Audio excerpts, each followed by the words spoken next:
Hey there, I'm Jackie Ferris. This week on the 302, we're talking turkey and all the fixings for Thanksgiving at the Newcastle Farmers Market. You're going to want to get a napkin for this one because it's going to be a salivation station for sure. The 302 is headed your way.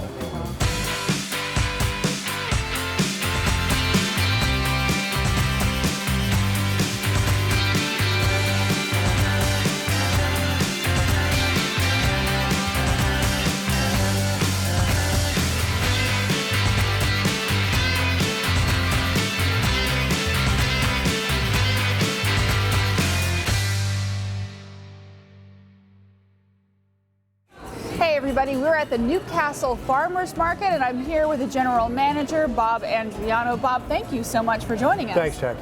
So let's talk a little bit about Thanksgiving. There's so many vendors here that we can visit. You know, before we get into all the stuff that we can buy here to make our Thanksgiving complete, tell us, about the history behind the Farmers Market.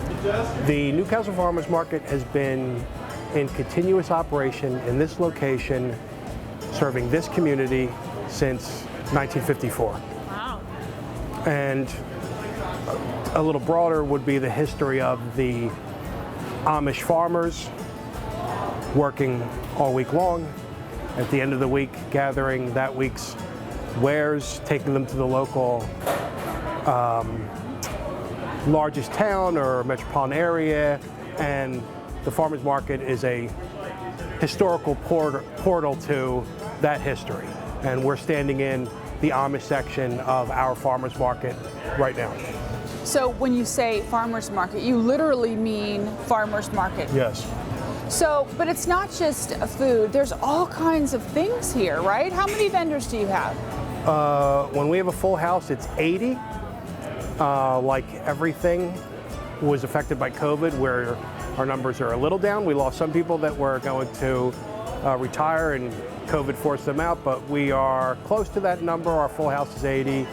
We're at about a little over 70 now.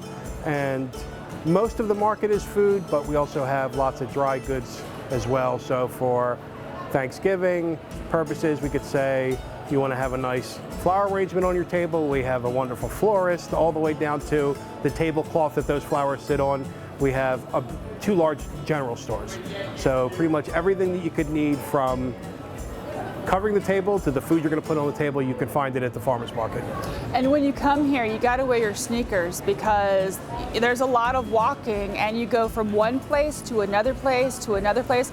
Like right now, we're at Homemade Fudge and there's all kinds of fudge and chocolate, and there's even a coffee place. You can get some jet fuel to keep you going. So this is a long, walking kind of concourse as well, right? Yeah, I always think of the people, the community that has supported this place. They are here all the time, and I think of the concourse as a roulette wheel, and the people are a ball, and they're here all the time, and they're going to stop on this number, depending on what they need that week, because this market has everything. And it's amazing because you go around a corner and there's something new, something that maybe you didn't discover the last time you were here. So that's pretty cool, just the variety. Yeah, we have, in addition to the general stores, there's clothing, men and women, children, home health needs, on and on and on. Whatever you could think of, we have it here. Now, I know you can't really pick favorites, but do you have a favorite? We are standing in it. The fudge. Are you a fudge fan? My mother was from South Philly, so not to totally divulge my age, but I remember going to the general stores and getting candy, and this is a throwback to that. So it has the sugar food part of my personality, and it has the throwback nostalgia part of my personality, all in one convenient, delicious tasting location. So people have to definitely come and check it out and everything. So when can people come? You guys aren't open every day, are you? The history of this particular market has always been Friday, Saturday, Sunday. The Amish section that we're standing in is only here on Friday and Saturday. And after COVID last year, we added a day. So the market is now open Thursdays as well. And that's just started since last year. And it was really just to help the community to take some of the stress off all the people kind of being so packed in here that they would be on Friday and Saturday, and certainly in this section. And that has helped everybody, adding that extra day in terms of letting everybody be able to breathe a little freely, with or without masks, to everybody to be able to feel a little more comfortable in our market. And it's getting to the point where people are going to start their holiday shopping. We're already gearing up. The show's about Thanksgiving and what you can buy for Thanksgiving, but you've got Christmas and everything. So do you guys do anything special for the holidays? Off the top of my head, there's two interesting Christmas things that we do. We, for many years, out in our parking lot, have a Christmas tree vendor, and that's all this gentleman does. He's a retired florist, and he comes every year and loads a part of our parking lot with trees, so everyone in the community gets their trees from out of our lot typically. And another thing that's unique to us, I like to think it's unique to us, is in a lot of shopping malls, you'll have the requisite holiday Santa, and families will pay. You get a photo, sit on the lap, etc. We have a free Santa, and he's if I may, he's fantastic. And unfortunately, for obvious reasons, we had to skip last year, which is like heartbreaking to everyone involved. But he will be back this year. We are going to reopen our community area that has been closed since last spring, and we are going to kick off its reopening with Santa Claus for the holidays. Now, if somebody wants to find out about all the events that are happening at the farmers market, where do they need to go? NewcastleFarmersMarket.com. That is our website. We operate it. Please don't do a Google search. Don't go on Yahoo. Go right to our website. All that information is updated all the time by us. Well, Bob, we're going to check out all the things that we can get for Thanksgiving over at Stoltz Foods. Poultry. We'll be right back.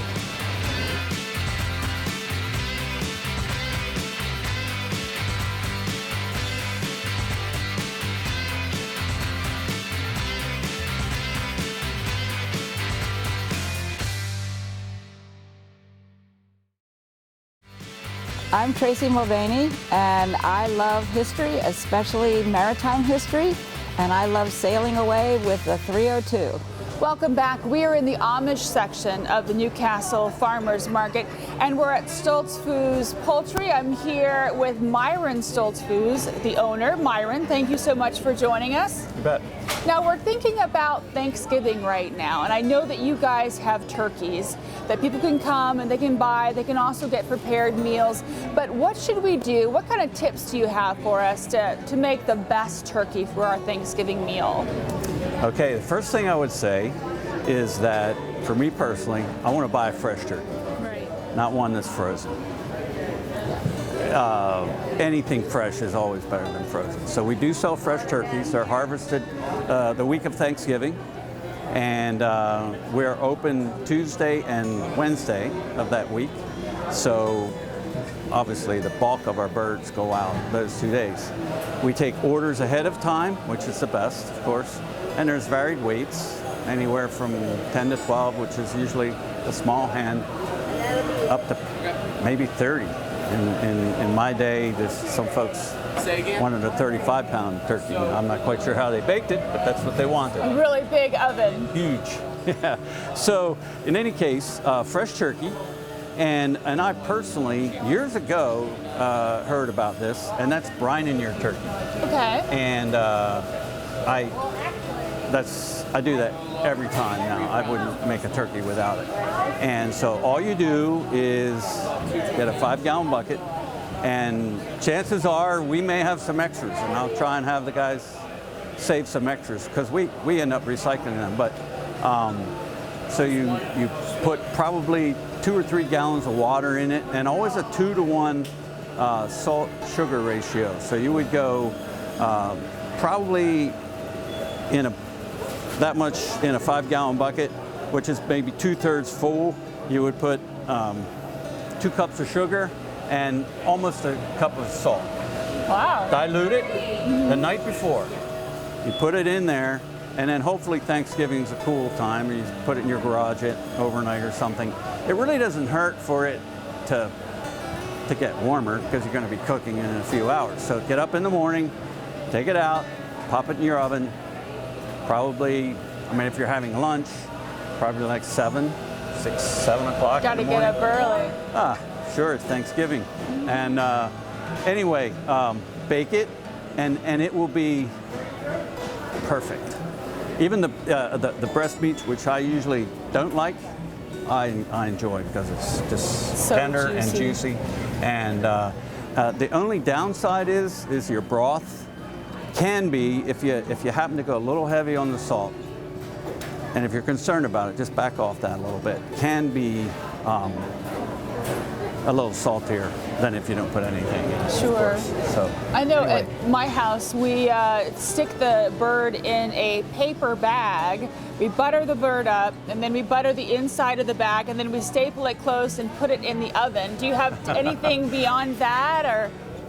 None other than I'm going to do that this year, because when you say butter, I know, right? my ears, I mean, I'm all about butter. So yeah, I'm going to butter my bird this year. I usually just put it in a roast pan, but that certainly is another way to encapsulate the moisture in your bird, which is what you're trying to do. And then, yeah, just bake it and carve it. You want your bird obviously to be well done enough that the meat separates from the bone, but you don't want it to be dry. So you're probably going to ask me, how do you know that? Well, I guess it takes skill and practice, it does a bit, right? but no. I mean, you put it in the oven and you set it and forget it. But you still need to monitor in that when you feel like your bird's done, just turn it down or off and just let it in there and rest. That Yeah. way it won't continue to bake. But here's a trick with the brining, is it does give you a margin of error Oh, because it won't dry out as quick as your bag wouldn't either, Yeah. or the butter. I love that idea. I'm gonna do glad it. I could help. Yeah, no, that's awesome. So I know that you sell a bunch of things. So if somebody, they just don't have the time or whatever, a lot of people are busy. You have prepared meals. You have to call ahead, right?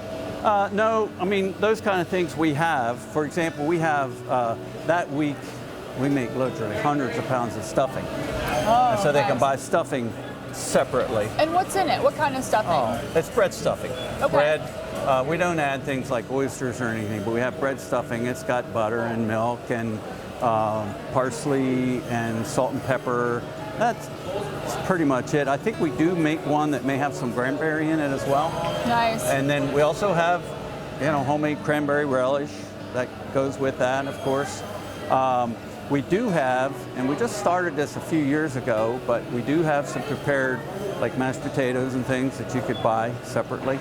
So for Thanksgiving, at least at our house, we go a little crazy. So you got the turkey, you've got stuffing, you got mashed potatoes, probably candied sweet potatoes,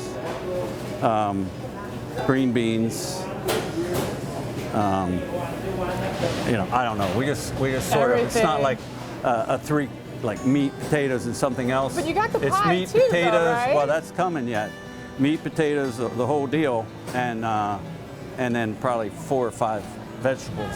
Nice. And then obviously homemade pumpkin pie. So if folks don't want to make it themselves, they can come down and pick it up, and that way they don't have to deal with a lot of cleanup in preparation. At least and portions of it. We don't have like everything at this Yeah. location in its entirety, like veggies and that, but we do have the basics. the basics, yeah. And then you would have, some people like sausage with their stuffing. Yes. So at the meat stand, we sell loose sausage, and that's a big deal. And quite honestly, between Thanksgiving and Black Friday the next day, people eat a lot of breakfast. Okay, Myron, we're going to talk about that in just a minute. We'll be right back.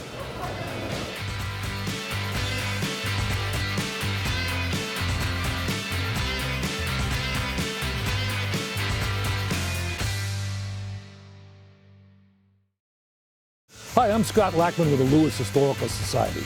I'm a volunteer here. We love our history. but we love sharing our spooky side of the history, especially on the 302. Welcome back. We're at the Stoltz Foods poultry section of the Newcastle Farmers Market, and I'm joined by Myron, who is the owner. Now, let's talk a little bit about sticky buns. You guys have your own recipe, and of course, Black Friday, nothing's better than a good cup of coffee early in the morning, a good sticky bun before you go out and get all those deals. Specifically to that, for me, the best way, short of eating a sticky bun that's still warm or whatever, is a grilled sticky bun. Oh. All right, so not surprisingly, like I've mentioned to a few people just recently, never heard of it. So you get a sticky bun, cut it in half, sideways, and apply generous amounts of butter, of course, and then you grill it in a pan until it's golden. And take it out, and so if you just use your imagination a little bit, the dough gets nice and soft, and of course the stickiness on the top gets nice and gooey. And then if you really want to do it up well, you take it out and add another slather a little bit more butter on it, Yeah. and it melts kind of down into the cracks. But it's awesome. So that's something that you can do, and along with your normal kinds of things. Literally breakfast meats in staying across the way here really increases that week. It's because everybody's home for the holidays. Yeah. Usually even Thanksgiving morning or the next Black Friday morning or whatever, Sunday morning. So your traditional breakfast meats like sausage and bacon, scrapple, Yeah. by the way, and some other things, we have a huge spike in that. Sure. So, Well, everybody's home, from college or they're from out of town, and usually we're all dieting, but Thanksgiving, Not that it's week. like you got to have the turkey, and the next day you got to have the bacon or the scrapple or whatever with your eggs and everything, and you can get all that here, right? Yeah, oh, absolutely. And I would add modestly Yes. that the fact is that we really work hard as a company and as a business to sell the best food and meat products in the world. It's a high calling, obviously, and you may think it's ridiculous, but we take it very seriously. And so everything that we make, I have to approve, or I may have even formulated it. Yeah. But or my dad, more than likely. And in any case, yeah, I think not only you got to have a good breakfast, but you got to have good ingredients for Yeah. a good breakfast. That's Yeah. where it really starts. So it's a family tradition. Absolutely, yeah. I mean, it goes back. My dad started the business in '54, and I'm still doing this, and I've been doing it for 41 years. And I got into the business pretty early in my life, but it's been doing it a long time, and I haven't lost that passion for those kind of things. If anything, as I've gotten older and established in the business, have great folks around me, it even gives me more time to sort of dream and scheme, and I love to cook and Sure. create things. And you kind of have to be in the mood for that, so you can't be tied up in the rigors of the daily business. And it's a fun time in my life. Yeah, there's something special about cooking, whether it's preparing something that someone's going to take home and incorporate into their own meals, or if you're just doing it from scratch. Yes. It's kind of like it feeds the soul a little bit and the body. Absolutely, and that seriously, that's a pretty profound statement when you said it feeds the soul, because I believe that. And I have a statement in a line in what I call the Stoltz Foods Way, which is just 3 paragraphs of the way we do business. And one of the lines says that we are the invited guests to families' most special meals. I'm paraphrasing here a bit, that families have. And so we, meaning primarily the meat part of it, we're the centerpiece. In fact, that's what I think when I say we're the centerpiece to some of the meals, that most special meals that families have. And so we can't let you down. And we take it very seriously. And company-wide, that means anyone from the produces it to packs it to smokes it to slices it to whatever, everyone's got to have their game on, because that's a big deal to me personally, is that if you take it home and you have your friends over, they may walk out and say, those were great baked potatoes or great whatever, but they're like the sideshow. Yeah. If you've got something as your centerpiece, you want it to be the best. And we work hard at that all the time. It's, you know, this isn't smell-o-vision, but if people were here, they could smell all the freshness and all the stuff that's cooking and everything. But, you know, the turkeys and the breakfast meats aside, I mean, Thanksgiving for a lot of folks, we mentioned this slightly, the pies. The pies. Talk to me quickly about the different kinds of pies and... You know, primarily for Thanksgiving, it's obviously pumpkin. But there's other pies that, from Pennsylvania Dutch or Amish tradition, that you would have. And that it's sort of a passing tradition. And that is, there used to be, and you still get them, a minced meat pie. Mm-hmm. And now, only for the holidays. Minced meat? It's beef. Okay. It's usually the base is beef.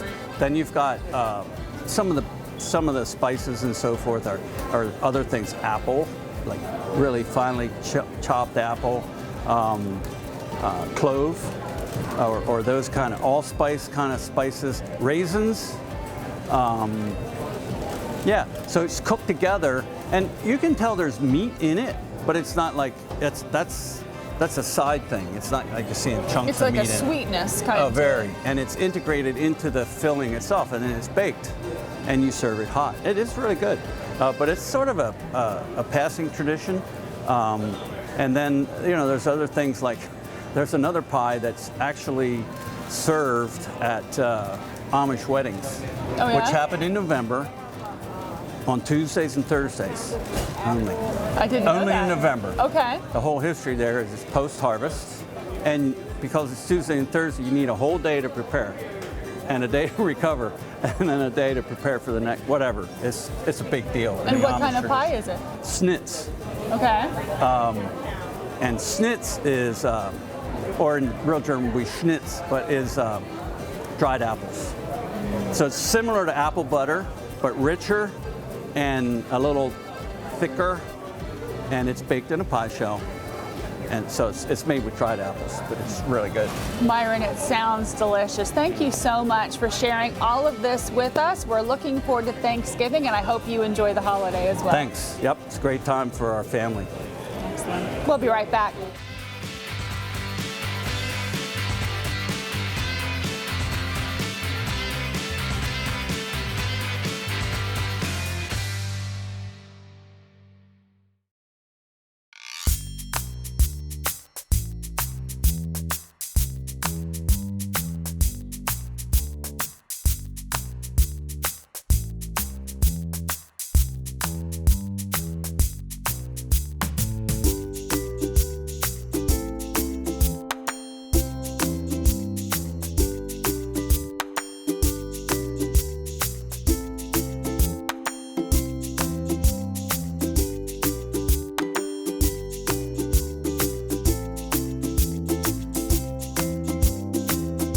That'll do it for this week's episode of the 302 because I have got to go and buy some Thanksgiving fixins. We're going to leave you now with the sights and sounds of the Newcastle Farmers Market. Until next time, I'm Jackie Ferris. Tell them you saw it on the 302.